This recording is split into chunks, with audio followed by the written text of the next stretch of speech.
शूरवीर, धर्म और मातृभूमि पर मर मिटने वाले योद्धाओं को जन्म दिया है।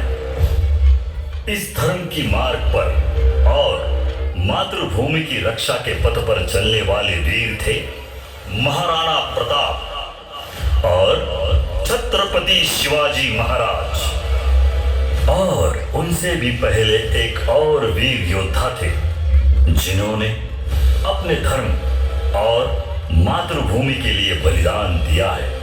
इतिहास के पन्नों से इसी वीर की कहानी हम आज आपके सामने प्रस्तुत कर रहे हैं। उनका नाम है वीर सम्राट पृथ्वीराज चौहान।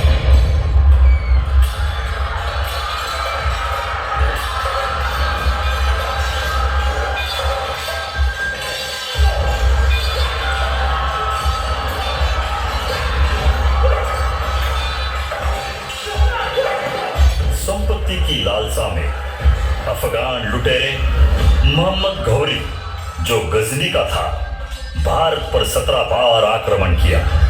लेकिन उस समय भारत के जो सम्राट थे पृथ्वीराज चौहान, उन्होंने उस लुटेरे को 17 बार परास्त किया। लेकिन अपनी सहिष्णुता के कारण और क्षमा वीरों का भूषण है यह मानकर सम्राट पृथ्वीराज ने घोरी को हर बार जिंदा छोड़ दिया। लेकिन 18वीं बार अपने ही देश के जयचंद जैसे गद्दारों का साथ लेकर मोहम्मद घोरी ने सम्राट पृथ्वीराज को पराजित किया और उन्हें और उनके मित्र राजकवि चंद्रवरदाई को बंदी बना लिया और उन्हें गजनी ले गया। अब गजनी के दरबार में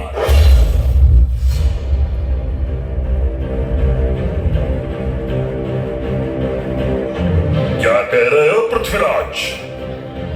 हमने तुम्हें बंदी बना लिया है।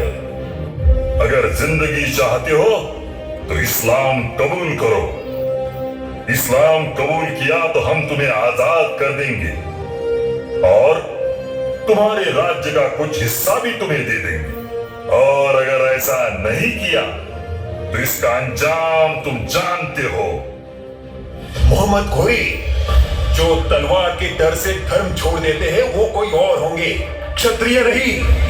और तू मुझे आप दिखा रहा है? तू भूल चुका है कि 1-2 बार नहीं 17 बार मैंने तुझे माफ किया है। भूल गया तेरी वो चांद की भीख मांगना? क्षमा शूरों का काम है, इसलिए मैंने तुझे बार बार क्षमा किया। हम क्षत्रियों ने कभी शत्रुओं के साथ भी घात नहीं किया।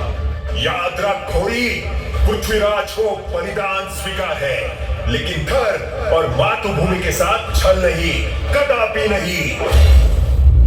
आंखें नीचे करके बात कर पृथ्वीराज, तू मेरा बंदी है। मैं तुझे मौत के घाट उतार दूंगा। मौत का डर तू मुझे दिखा रहा है कायर? डकैत घोरी, हम राजपूत हैं और हम बलिदान के लिए बहाना ही ढूंढते हैं। लेकिन तेरे जैसा कायर ये क्या समझेगा?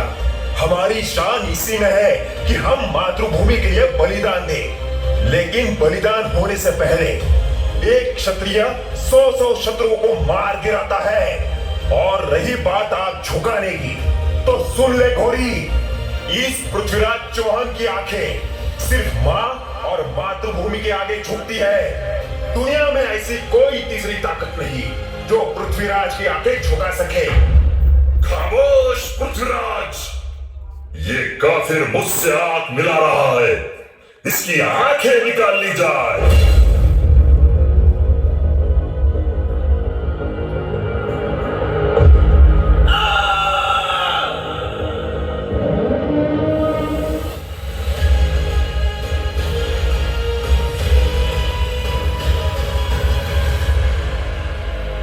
हे सम्राट पृथ्वीराज चौहान, तुम वही हो जिसने वीर चंदेलों को पराजित किया। इस घोरी को 1-2 बार नहीं 17 बार पराजित किया है। हे दिल्लीपति सम्राट, शपथ लो कि तुम घोरी नाम के इस दानव का संहार करोगे। मैं शपथ तो लेता हूँ उस दानव की निर्दालन की, लेकिन मेरी ये शपथ पूरी कैसे होगी? घोरी ने वो आंखें ही फोड़ दी जो बड़े से बड़े शत्रु को सिर्फ घूर कर ही घुटनों पर झुका देती थी। मैं कैसे बदला लूं चंद, मैं कैसे बदला लूं? सम्राट अपने मित्र पर भरोसा रखिए, शपथ अवश्य पूरी होगी। और फिर मातृभूमि के लिए मरने मारने का शुभ दिन आ गया, जिसके लिए राजपूत एक एक क्षण प्रतीक्षा करता है। आज अत्याचारी घोरी ने अपने आतंक से लोगों को डराने के लिए पृथ्वीराज को खुलेआम कत्ल करने का फैसला किया है। और आज वो भी दिन था जिसके लिए चंद बरदाई और पृथ्वीराज चौहान तैयारी कर रहे थे। मोहम्मद घोरी, क्या तुझे पता है तू किसे मारने जा रहा है? हाँ, मुझे पता है, एक काफिर को। तुझे पता होना चाहिए घोरी, तू जिसे मारने जा रहा है वो कोई सामान्य राजा नहीं है। वो सम्राट पृथ्वीराज चौहान है, जो शब्द भेदी बाण चलाने की कला जानते हैं। तो अब अंधा तीर चलाएगा, और वो भी सिर्फ आवाज सुनकर लक्ष्य भेद करेगा। ये तमाशा तो हम जरूर देखेंगे। पृथ्वीराज की बेड़ियां खोल दी जाए और उसके हाथ में धनुष बाण दिया जाए, और अगर पृथ्वीराज शब्दवेदी बाण न चला सका तो तेरा भी सर कलम किया जाएगा। ऐसी नौबत ही नहीं आएगी सुल्तान। कर्तव्य शुरू किया जाए। लेकिन एक अर्जी है सुल्तान। बोलो, क्या है? शब्द भेदी बाण चलाने के लिए जब घंटा बजेगा तो आप 3 बार तीर चलाने की आज्ञा देना। मंजूर है।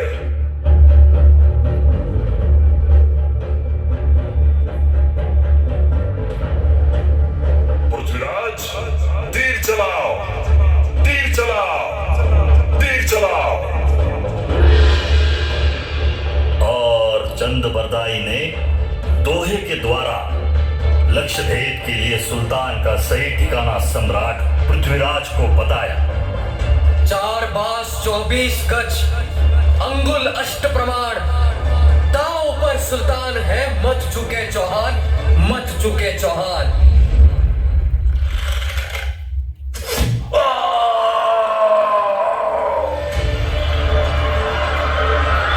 बहुत खूब सम्राट, बहुत खूब। सुल्तान मारा गया, मारा गया सुल्तान। हमें इन डकैतों के हाथों नहीं मरना है।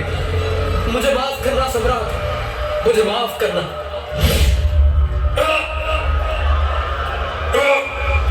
अफगानिस्तान में आज भी पृथ्वीराज चौहान की समाधि उनके अनन्य पौरुष और राष्ट्र धर्म के प्रति उनके समर्पण की याद दिलाती है। धन्यवाद।